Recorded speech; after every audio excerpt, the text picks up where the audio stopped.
Sir నమస్తే sir, మీ పేరు? నా పేరు బొప్పన కోటేశ్వరరావు. ఏం చేస్తుంటారు సార్? రిటైర్డ్ ఎంప్లాయీని. Okay sir.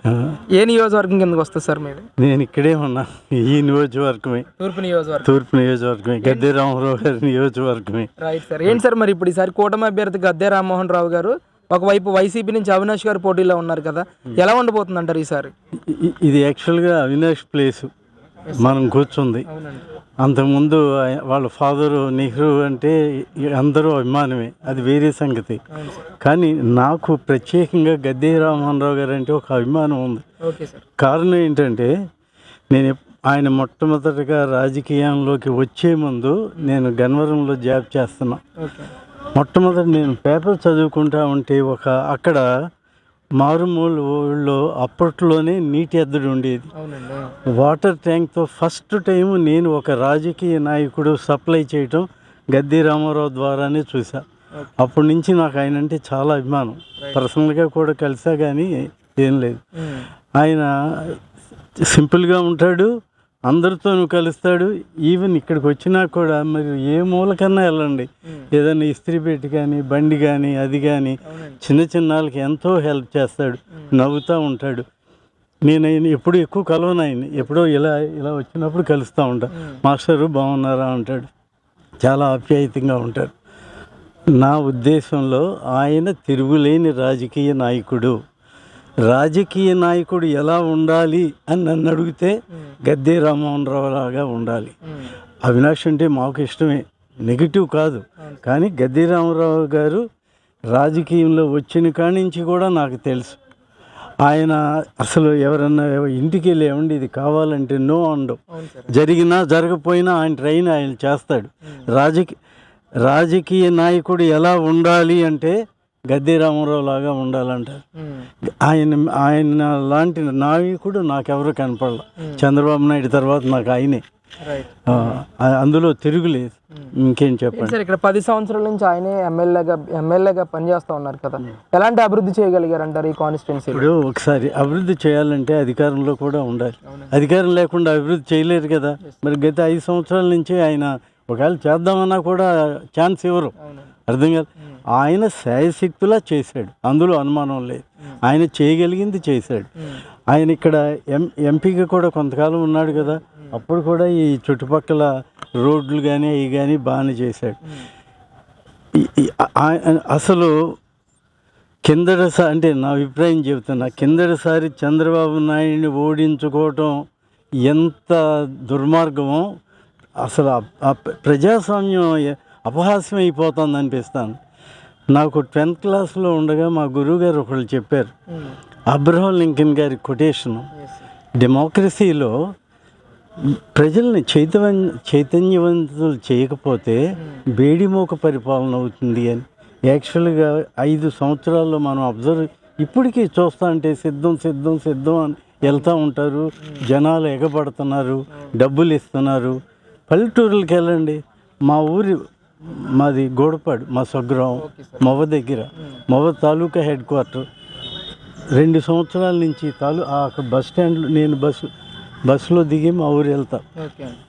ఆ రోడ్లో కనుక చూసినట్లయితే మొవ పంచాయతీ అది తాలూకా హెడ్ క్వార్టర్లో మన రోడ్లు, పబ్లిక్ రోడ్డు ఇలా ఊగుతూ ఉంటుంది. ఎవరో ఒక తట్ట మన్ను కూడా దాంట్లో వేయాల.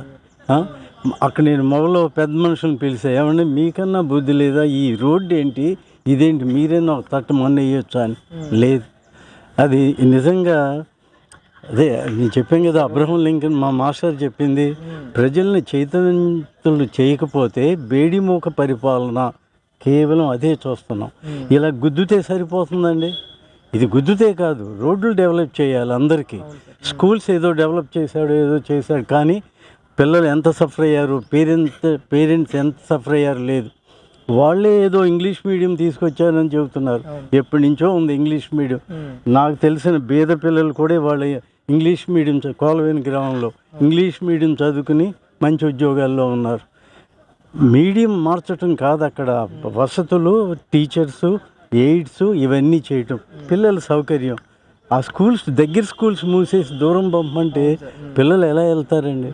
అది అంటే ఒకళ్ళు కాన్సెప్ట్ వేరు.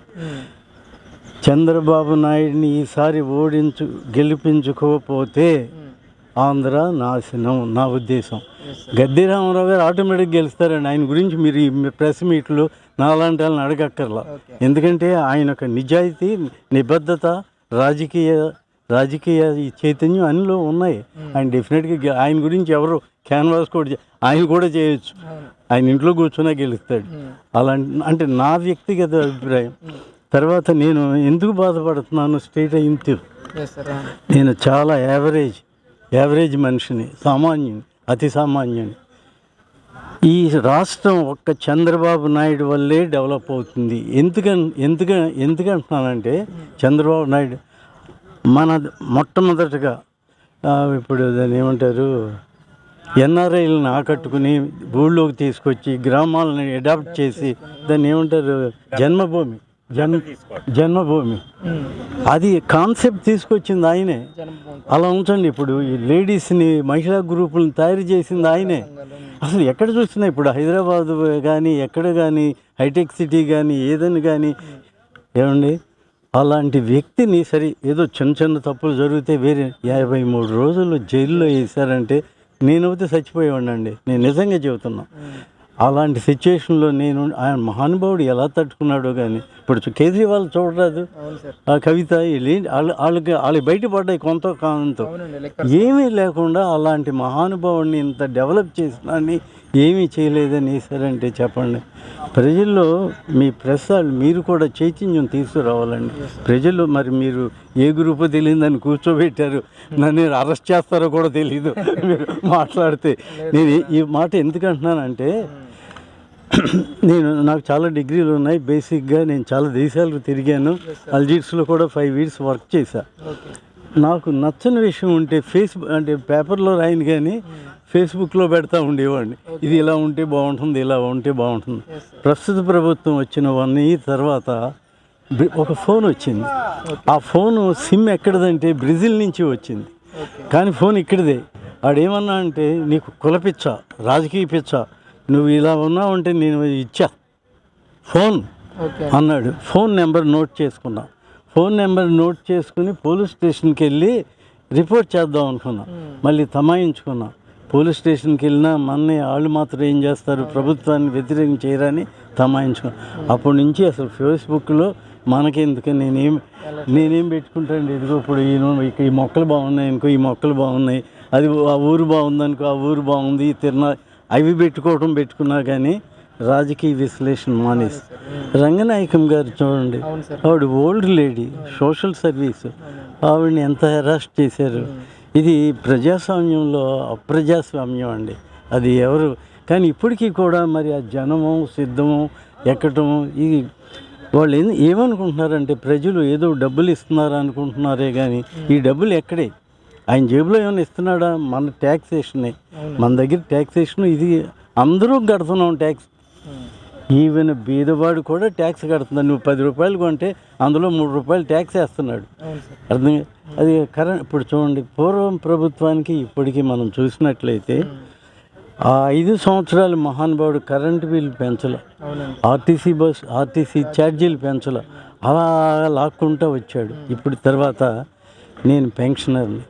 అసలు ఎప్పుడన్నా ఉందండి ఇతను ఏ ప్రభుత్వం అయినా దిగిపోయేపాటికి 2 DAలు ఉంటాయి ప్రతి ప్రభుత్వం. నేను అంటే టైం అయిపోయిందా మీకు ఎక్కువ మాట్లాడుతున్నాను. అది DAలు ఉంటాయి, 2 DAలు ఎప్పుడూ ఉంటాయి. అసలు ఇప్పుడు ఎన్ని DAలు ఉన్నాయో నాకే తెలియదు ఏరియర్. అదిగాక ఒక ప్రభుత్వం దిగిపోయే ముందు ఉన్న ఏరియర్ని పలానా రోజుకి సెట్ చేస్తారు, ఇంకా 2 ఏళ్ళకి పెట్టాడు. ఈ రావాల్సిన బకాయిలు ఇంకా ఈయన ఉంటాడో ఇంకొకళ్ళు వస్తారో మనకు తెలియదు. ఇదంతా కూడా చూస్తుంటే అసలు ఈ ఉదాహరణకి మన ట్యాక్సేషను దాన్ని ఏంటి అడ్వైజర్స్, ఎంతమంది అడ్వైజర్స్ కావాలండి? మ్యాక్సిమం 3-4 చాలు. నిన్న పేపర్లో చూస్తే 40-50 మంది అడ్వైస్. ఇందులో 10 మందో 9 మందో క్యాబినెట్ హోదా అంటే ఎంత డబ్బులు ఖర్చు అవుతాయి? ఈ డబ్బులని ఎక్కడేయండి? కనీసం ప్రజలు ఆలోచించొద్దండి. మీలాంటి వాళ్ళు ఎడ్యుకేట్ చేయాలి. ఊరికి నా దగ్గరికి వచ్చి మాట్లాడటం కాదు, విలేజ్లోకి వెళ్ళి వాళ్ళకి తెలియని చాటికి మన డబ్బులు ఇచ్చేది మన డబ్బులే, గవర్నమెంట్ ఇప్పుడు అయినా ఇస్తున్నారు. ఇదేమవుతుందంటే ఒకడికొకడు మించి చివరికి దేశం దివాళా తీసేలా. ఇప్పుడు ఈయనేమంటున్నాడు 4 ఇస్తానంటాడు, ఇప్పుడు 3 పోయింది 4 వస్తుంది. ఈ డబ్బులన్నీ మనయే కదా, ఆయన అనకపోతే గెలవడు ఏమండి. తర్వాత ఇంకొకటి అండి, అంటే నా అభిప్రాయం అడిగారు కాబట్టి చెబుతున్నా. ఇక్కడ గద్దె రామారావు గురించి అడిగారు, ఆయన గురించి అసలు చెప్పక్కర్లా. ఆయన డెఫినెట్గా గెలిచిన క్యాండిడేట్లో ఆయన ఒకడు.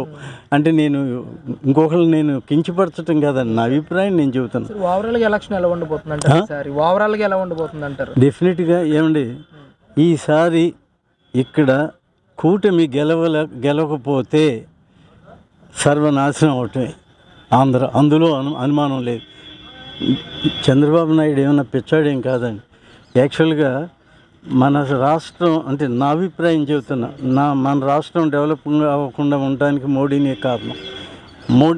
నా అభిప్రాయం చెబుతున్నా. స్పెషల్ స్టేటస్ అన్నాడు, నీ చేతిలో ఉంది, నీ గ్రూపులో ఉన్నావు, ఎన్డీఏలో ఉన్నావు, ఎందుకు ఇలా ఏదో సాకులు చెబితే సరిపోయిందా? అమరావతి వచ్చావు, నీళ్ళు మట్టి తెచ్చావు, అక్కడ పెట్టావు. 5 సంవత్సరాల్లో అమరావతి పాపం 4 ఏళ్ళలో బ్రహ్మాండంగా డెవలప్ అయ్యేదండి. మొట్టమొదటి నుంచి కేసులేగా, ఆ పొలం తీసుకుంటా అంటే కేసులు, పవనాలు కూడా ఎగురుతూ తిరిగారు, చేశారు ఇన్ని కేసులు. అయినా తమాయించుకొని 2 ఏళ్ళు కేసులకే పోయింది. 3 ఏళ్ళలో ఇప్పుడు 33,000 ఎకరాలు సంపాదించడం కష్టం. తర్వాత అక్కడ చూడండి, మీరు వెళ్ళి చూస్తే, మేము ఇక్కడ వాకింగ్ వెళ్ళేవాళ్ళం. అక్కడ కాంపిటీషన్, ఇక్కడ ఒక ఆయన ఉన్నాడు, ఆయన తీసుకెళ్ళేవాడు వాకింగ్ కాంపిటీషన్, వాటికి వెళ్ళి మారుతానని అది వెళ్ళేవాళ్ళం. అప్పుడు ఇప్పుడే శ్మశానం అయిపోయింది. అది ఈ 5 సంవత్సరాల్లో డెవలప్ చేస్తే ఎంత బ్రహ్మాండంగా ఉండేదండి. అది అంటే నా బాధ ఏంటంటే, మీలాంటి వాళ్ళు మమ్మల్ని అడగటం కాదు, విలేజ్లోకి వెళ్ళి ఆ ప్రజల్ని, ఈ గుద్దే డబ్బు మన డబ్బే, వీళ్ళు గుద్దుతారు, డెవలప్మెంట్ కావాలి, ఏదన్నా కంపెనీలు వచ్చినాయా, ఏదన్నా ఒక కంపెనీ వచ్చిందా? రోడ్లు ఒకసారి చూడండి. వీళ్ళు నేను చెప్పే కదా, మా ఊరు తాలూకా హెడ్ క్వార్టర్లోనే రోడ్డు అంత దరిద్రంగా, ఎక్కడికి వెళ్ళినా భోగిసలాట్లే. మనం కనీసం ఇది ఉండొద్దు. ఒక రోడ్డు కాదండి, మీరు పల్లెటూరుకి ఎక్కడికైనా వెళ్ళండి, ఊళ్ళట్లే. అసలు మెయిన్ ప్రతి ఒక్కడికి కావాల్సింది రోడ్డు. పాలు అమ్ముకునేవాడు కానీ, ఏది అమ్ముకున్నా చిన్న వ్యాపారస్తుడు కానీ ఎలా వెళ్తాడు? నిన్న ఎక్కడో చూసా, ఒక రోడ్లో వెళ్తా అంటే పడి చచ్చిపోయాడు, ఏదో బండి పడో ఏదో. ఇది ఒక రోజు కాదు, రోజు జరుగుతుంది. కాబట్టి మేమే కాదండి, మేము కూడా అనుకుంటాం, మేము ముసలాళ్ళం అంత తెలియలేం. ప్రజల్ని చైతన్యవంతులు చేయాలి. మన స్టేట్ ఎలా డెవలప్ అవుతుంది, మన స్టేట్ని ఎలా డెవలప్ చేయాలి, దానికి ఎవరు చేయగలరు? ఇప్పుడు చూడండి, ఇప్పుడు మోడీని ఎందుకు కలుపుకున్నాడండి? మోడీని కలుపుకోకపోతే ఇక్కడ ఎలక్షన్ సరిగ్గా జరగదు. ఆడు ఇష్టం వచ్చేట్టు ఇప్పటికే చేస్తున్నారు. అతను వచ్చాడు కాబట్టి జడుస్తారు, చేస్తారు.